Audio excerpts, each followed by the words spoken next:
Me oleme nii mõneski varasemas saates rääkinud une olulisusest ning saame kohe teada, kuidas on hea ning kvaliteetne ööuni seotud aju arengu ning õppimisvõimega.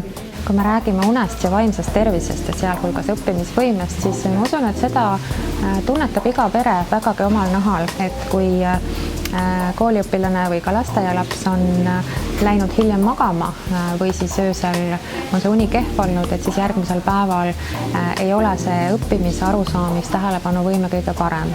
Selles mõttes võime kokkuvõtvalt öelda, et uni mõjutab meie mälu, mõjutab keskendumisvõimet ja mõjutab ka seda, kuidas me oma tunnetega hakkama saame, et see emotsionaalsete selliste momentide töötlemine võib olla natuke raskendatud. Kui nüüd tulla tagasi mälu juurde, siis on oluline aru saada, et öö esimeses pooles, kui me oleme sügavas unes, siis toimub eelkõige sellise faktilise mälu salvestamine ja öö teises pooles, kui me oleme unenägude unes ehk REM-unes, siis leiab aset sellise nii-öelda nagu automaatsete mäluprotsesside analüüs, toimetamine, ehk et kui me mõtleme uute oskuste omandamise peale, näiteks jalgrattasõit, siis on hästi oluline, et laps saaks magada oma ööune täis ja sealhulgas ka siis selle hommikupoolse une.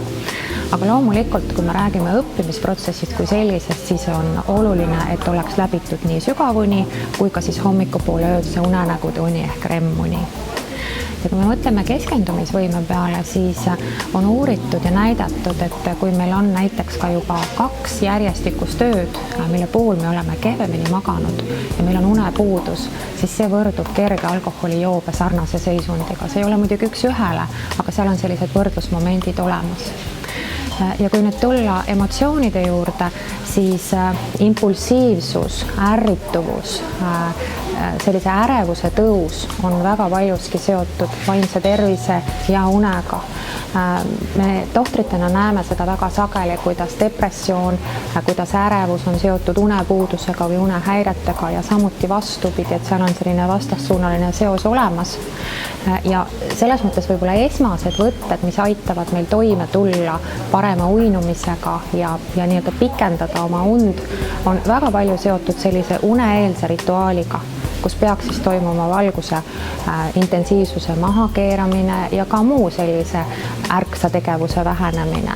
Ja siinjuures võib abiks olla melatoniini toode, mida täiskasvanu võib tegelikult üsnagi julgelt võtta 3 kuud. Sinna juurde peaks siis kuuluma ka sellised und soodustavad tegevused, mis on püsivad oma loomult ja siis ühel hetkel võib-olla meie keha ei vaja enam seda melatoniini.